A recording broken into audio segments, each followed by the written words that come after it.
baririmbye indirimbo mu bukwe bwa Meddy yitwa Abubu.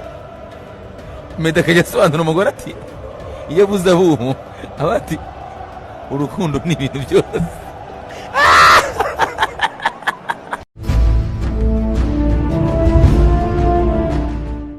Muri buri cyiciro cy'imibereho ya muntu kuri iyi si, buri kintu cyose kigira icyo bijyana. Ni imwe avuga ngo nta nkweto iburi yayo. Mu rukundo tuzi Romeo na Juliette, couple ya mbere za mu bitekerezo bya buri muntu iyo ashatse kuvuga ku rukundo rwa nyarwo. Mu bijyanye n'ibyo kurya n'ibyo kunywa, hashize imyaka ibihumbi byinshi tuzi kuzuzanya kuba hagati y'icyayi n'umugati. No mu itangazamakuru by'umwihariko irya sport, twese tuzi diwo y'igitangaza ya Gicumbi na Fuadi. Ninde utazi uburyohe buhebuje bw'ikiganiro aba bombi bahuriyemo. Irarimbutse Madrid. Ibi abakunzi ba BFM mwezi bahita babyumva neza cyane.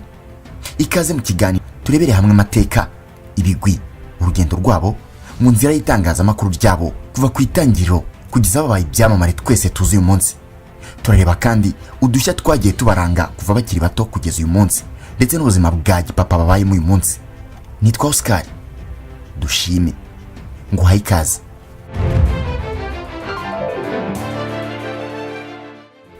Ikaze nanone mu kiganiro cyacu kandi cyanyu. Turi kuganira kuri Fuadi na Gicumbi. Ni abasore n'akabapapa babahanga mu itangazamakuru rya siporo, by'umwihariko mu kogeza umupira. Abagabo bamaze kwigarurira imitima y'abanyarwanda uruhuri. Ubuhanga bwabo n'uburyohe baremera umukino iyo bari kogeza match ntawe wabishidikanyaho, ndetse nibyo byatumye bigarurira imitima y'abakunzi ba ruhago. Uyu ni Fuadi. Sugirana nasa mwaya byose arimo na Rwanda yo. Uyu nawe ni Gicumbi. Full striker Martin Broswell. Iyo mvuze ko baryoshye umukino ukabona niyo waba utaryoshye, ntago ari amakabya nkuru. Sinzi ko wakumva ibi bintu ngo ntuseke.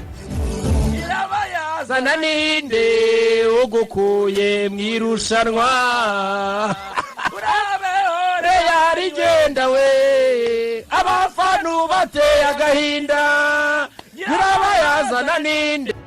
Uretse kuba bogeza umupira bigakundwa na benshi, Gicumbi na Fuadi ni n'abanyarwenya mu buryo bumwe cyangwa ubundi. Ukeneye gihamya ngiyi. Reka turebe nze babwira inkuru y'ukuntu umugore wa Meddy bamuririmbiraga bubaka musobanura bitari byo. Kandi ikintu cyabiteye Meddy nawe ngawe wabo umugore washaje baririmba za ntu za Rampadina. Baribye za Rampadina. Ariko se mu byukuri aba bagabo banabanye mu nzu imwe bakiri ingaragu bafatanya kwishyura Land Road.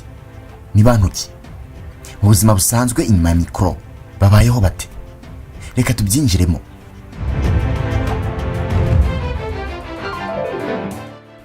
Ni abasore bamamaye mu kogeza imipira n'ibindi biganiro by'imikino, aho batangiye gukorana nka equipe mu mwaka wa 2016 kuri Radio 10. Kuri ubu bakaba bakiri kumwe no kuri BFM mwezi, aho bakora ikiganiro cyitwa Sport Bar bafatanyije na mugenzi wabo Baryinyonza. Umwe kuri umwe, reka mpere kuri Fuadi. Fuadi ni umupapa w'umugore, ufite umugore n'umwana. Ikindi nkuko bigarutse ndi umuzirima. Amazina yose ni Fuadi wihanganye, gusa none yamenyekanye ku kazina ka papa w'abatoto. None se Fuadi, iryo zina ryakomotse? Izina papa w'abatoto naryiswe na mugenzi wanjye twakoranaga, witwa Tojene Rugimbana. Ikindi wamenya kuri Fuadi nuko ari umutoza w'ikipe y'abanyamakuru ba sport. Abanyamakuru yemera anafata nk'ikitegererezo mu kogeza ni Jaramberi Gatare, naho muri analize ni Jadoka Star, ari nawe boss we. Ikindi burya ngo ni umufana wa Yanga cyane, ngo mu gihe yari agisobanura agasobanuye n'ikamucikaga ku bijyanye n'idini asengeramo. Uyu mugabo ni umuyisilamu. Mbere yuko mva kuri Fuadi sinagenda nakwibukije umunsi yogeza igitego cya Jacques Tuyisenge ubwo Amavubi yari muri Chani, maze video yogeza iki gitego igaca ibintu ku mbuga nkoranyambaga. Impamvu yaje kuba ingingo yagarutsweho n'abatari bake ni uburyo budasanzwe ndetse bwatunguye buri wese yogeje n'icyo gitego. Nguko uko byari bimeze. Amakosa akomeye atasi agatebaza.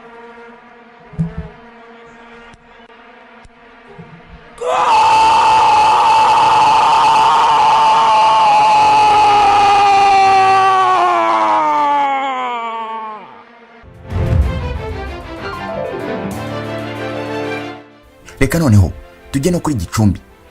Amazina yose yitwa Hagenimana Benjamin, wamamaye ku tuzina nka Kimpembe, Penk cyangwa Gicumbi.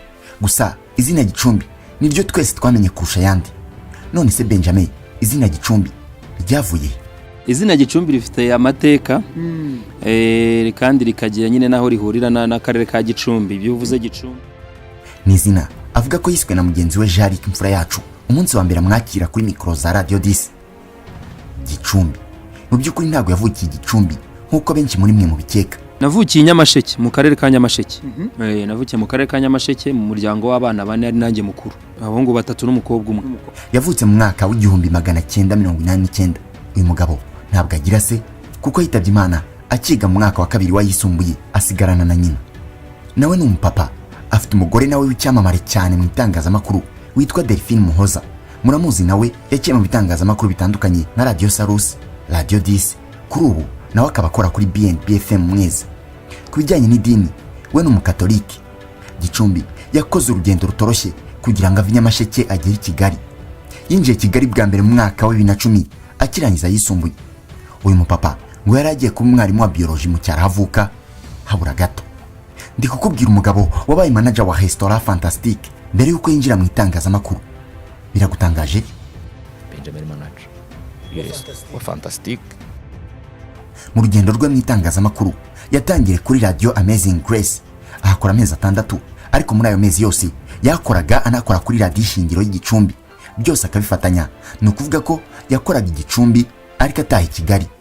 Nyuma yaho yaje kumesa kamwe, maze mu mwaka wa 2013 ajya Igicumbi akora kuri radio Shingiro yonyine. Yaje kuhava mu mwaka wa 2016 yerekeza kuri Radio 10.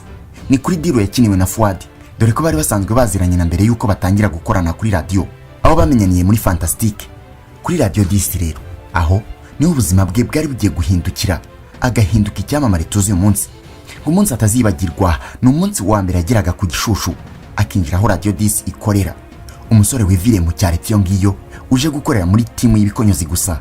Birumvikana kwinjira hana kubitana na Jarick, agasakirana na Sidik, yahindukira akabona Jado Castal, imbere agasitara kuri Jado Dukuze, yanyerera akagwa kuri David Bayingana. Birumvikana nta kuntu atari kugira ubwoba. Jado Castal nk'umuyobozi wari ugiye kumuha akazi ngo yabanje kumwubakamo icyizere, abanza kunyumvisha ko nzabishobora. Gusa ngo David yaje byabaye ibindi. David arandeba atareko ati ko mbona ufitemo ubwoba bimeze bite? Bya bindi bya David nyine abagira ngo aguhumure mu maso. Ngo uwo munsi atajya yibagirwa na rimwe wafunguye imiryango yo kwamamara no gufata imitima ya benshi. Avuga ko ibyo agezeho byose uyu munsi abikesha Fuadi, ndetse ko yatabawe aba yarabivuyemo kera.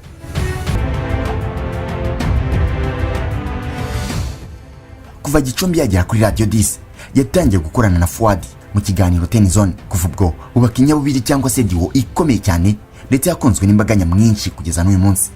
Mu bafana babo bimena nanjye ndimo. Kuva ubwo babaye inshuti magara, ndetse bahuza ubuzima bwose bwabo bw'akazi ndetse n'ubwa nyuma y'akazi. Reka noneho tuvuge kuri bimwe mu bintu bitangaje biranga abagabo bombi mu buzima bwabo bwa buri munsi.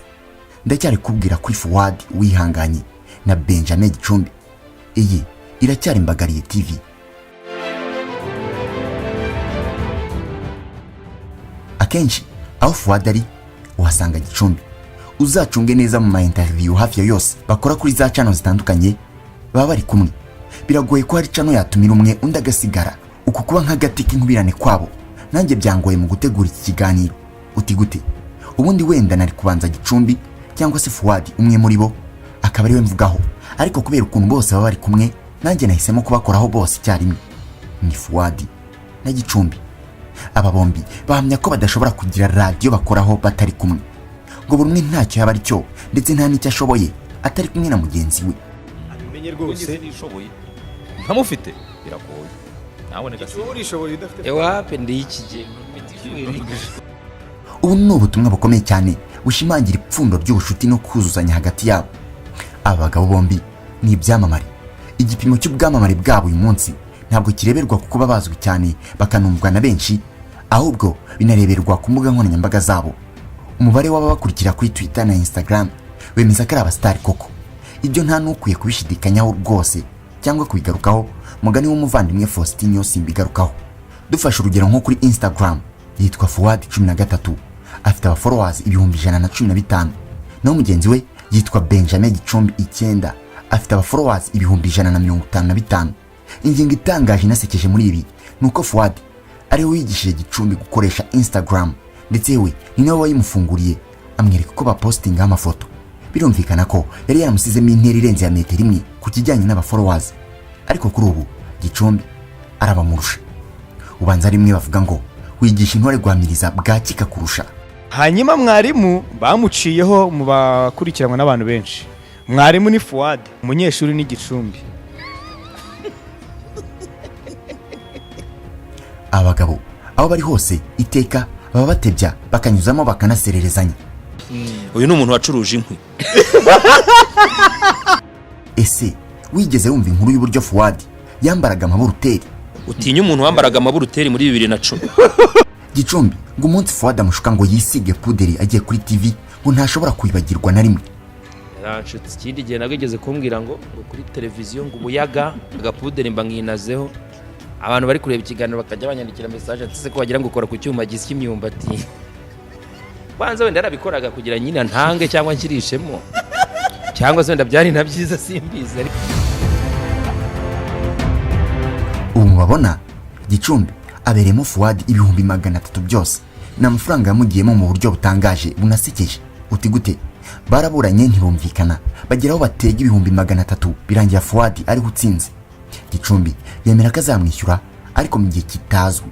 Ni ndaryemera kandi nzanaryishyura. urumva ashobora kunyishyura narapfuye kuko ari Burya ikindi kintu gitangaje utarozi kuri Fuadi ngo mu bintu bya mbere byamugoye no kwambara inkweto birimo. no kwambara inkweto nkagenda Kwambara narazambaye nkajya numva sinkandagira. Ikintu gitangaje nuko iyo bari kuri mikoro baba basakuza cyane basamaye, ukaba wanabibeshyaho ko no mu buzima busanzwe ari uko bateye kari abanyakavuyo, ariko nyamara siko biri habe na gato. Nyuma y'akazi aba bagabo mushobora no guhura rwose ukabayoberwa kuko bombi ikintu bahuje ni ugutuza no kutavuga menshi nk'ayo bavugira kuri mikoro. Ariko se ibanga ni irihe? Nyine umupira ni ikintu kiryohera abantu, utabafashije kugira ngo buryoherwe cyane, ukajya gubiza no mu bintu by'ubupadiri, gutuza cyane byo mu by'amabirokrasi, ntabwo bishobora gukunda. Ngayo nguko ngibyo bya Fuadi wihanganye na Benjamin Gicumbi. Ni byinshi nabavugaho ariko nimunyemerera ibyaho mbisoreza aha. Nitwa Oscar, dushime nawe utaha.